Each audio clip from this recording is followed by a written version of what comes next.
When Governor Andrew Cuomo said last week that the COVID emergency was over in New York, many saw it as a renaissance for the state's economy after more than a year of hardship. Life is not about going back. Life is about going forward. And we've learned a lot since last year. We've learned many lessons during COVID. So we're not going to just rebuild. We're going to reimagine New York. But that wasn't good news for everyone. With just 24 hours notice, a series of regulations that helped businesses survive the pandemic were set to expire. One of them was the end of alcohol to go, which restaurant owners and distillers say was a big blow. Melissa Fleischute is the president of the New York State Restaurant Association. So I think a lot of people were taken aback and had purchased their supplies to keep providing alcohol to go. So it definitely caused some shockwaves in the industry when it disappeared within, 24-hour notice. When the pandemic started, restaurants were forced to shut down except for takeout and delivery. And alcohol to go was a huge Hail Mary for those businesses. As long as someone was buying food, they could take a drink with them or have it delivered. That gave some pad for restaurants when sales were slow. Dominic Pernomo owns Yono's, a restaurant in Albany. Certainly having that lifeline, an additional revenue stream, was instrumental to not only our restaurant but many others. There were some restaurants that strictly existed on takeout, so for them it was an even bigger asset. For many restaurants, like Yono's, the end of the COVID emergency doesn't signal a return to normal. Owners say people aren't coming out to eat like they did before the pandemic, so their numbers are down. And now, restaurants are facing new challenges as they try to get back on their feet. Here's Fleischute again. The other thing that they're facing is a huge increase in costs. A lot of the supply chain it's not broken, it's just bent at this point. So, waiting for those supplies to come back online is driving price up. So every little bit helps. And for some businesses that sell booze, alcohol to go barely made a dent. But for others, it's been a lifeline. Yankee Distillers owner Matthew Jagger says alcohol to go made up about 30% of his revenue. We want the best thing for all of the businesses that might be affected. We want the best thing for all of the residents of New York State. We want this to be over. But this is a thing that is it's taking our legs out from under us right now, and it's disheartening to say the least. But it's also not entirely Cuomo's fault.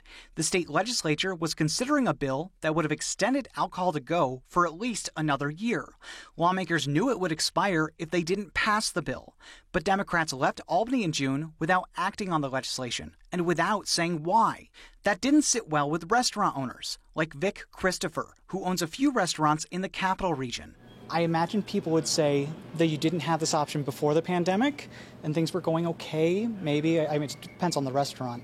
So post-pandemic, why should it be different? Why should you have these additional options? Because people discovered outdoor dining in urban areas for the first time last summer because of the pandemic.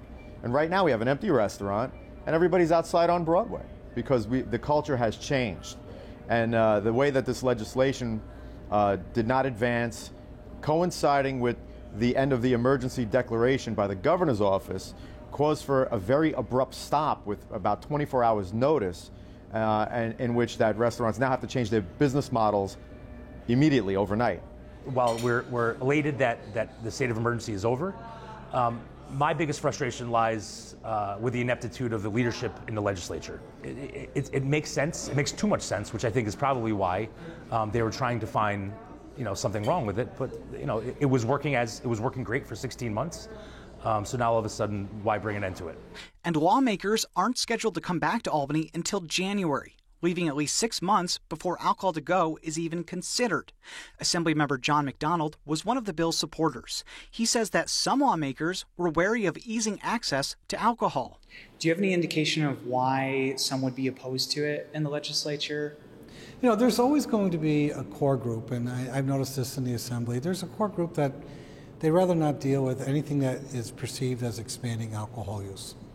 But the interesting part is that this effort really, number one, pretty much saved a lot of restaurants. Number two, was immensely popular. And number three, quite frankly, I make the argument, it's much more responsible to pick up a drink and bring it home and drink it at home versus having it with your meal and then getting in a car and driving home. So I think people saw the logic behind it and said, geez, why didn't we do this before? On the other side of the issue is the liquor store lobby, which restaurant owners and distillers blame for the bill's breakdown. The State Liquor Store Association declined to comment for this story, but has said that extending alcohol to go would blunt their business. But supporters of the bill aren't buying it. Here's Christopher again. I think at this point, if you're looking at New York State economics as a whole, you're not really feeling bad for the liquor stores right now. They had a phenomenal year. So let's get together and take care of the independent restaurants.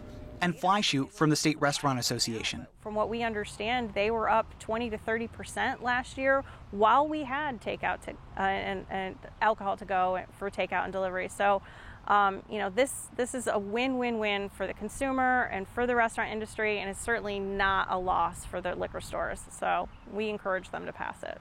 In the meantime, restaurant owners are doing whatever they can to stay in the black, but that's easier said than done. Pernomo from Yono's says that for many restaurants, there's a lot of ground to make up as the COVID pandemic comes to a close. But the reality is, we did 50% of the revenue of 2019 and 2020. We have a six-figure deficit that we need to dig out of, and it's going to take everything that we can get as far as revenue streams to come in.